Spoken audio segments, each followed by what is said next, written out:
My name's Charles Little II, and I'm an editor on Welcome to Wrexham, which has been nominated for an Emmy. What I enjoyed the most about cutting Welcome to Wrexham, it was the deep dive into another culture that I would have otherwise never known anything about. The most enjoyable aspect of the show for me was unraveling, peeling back the layers on these people's personal stories.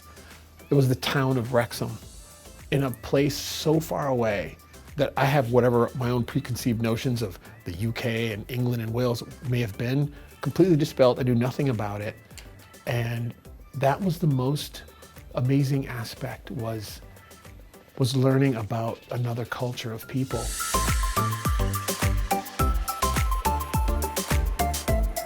The particular episode of the show that's up for an Emmy nom is the best edited episode of the entire series.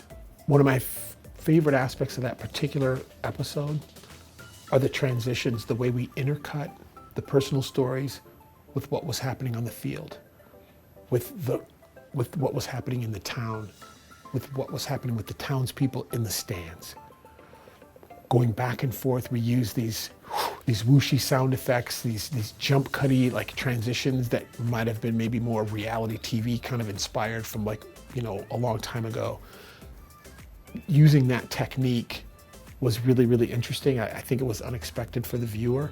I think they were sucked in and just whisked right into the player's personal life that they were watching on the field. And they end up in their bedroom, in their minds, in their hearts, and then we take them back to the game, That was the most exciting aspect of that episode for me. I first heard about the Emmy nom via social media. Somebody sent me a DM saying congratulations to me about it, and I was excited. I mean, as much for myself getting the nomination and the edit team being nominated, but I was really super excited for that show. It's a really unique combination of elements in that show. But the most specific aspect is the townspeople. That's what made that show special. And the fact that it got nominated really was evidence of how special and authentic that show was, and what we captured on camera was, and what happened in real life really, really was. So I was super excited about that. Avid media composer for me has become an extension of my body. It's almost hard for me to actually even articulate the specific tools I use in Media Composer, aside from fluid morph. I mean, because whenever I use that, that's very specific and it's a game changer. But the trim tool is probably my most used special weapon that really makes a difference in my ability to tell story without stopping, to let the story just come out of me. And the trim tool, I think I go into trim mode and I trim backwards and forwards in groups of 1 to 10 to 20 frames, like constantly. I would say the trim tool was the game-changing tool for me. Knowing Avid Media Composer has helped me dive deeper into the craft of editing while also improving myself as a technician kind of subconsciously. You do get technically better the deeper you go into the software, the deeper your challenges become as the software itself evolves and you learn new tools, new additions that they put into the software.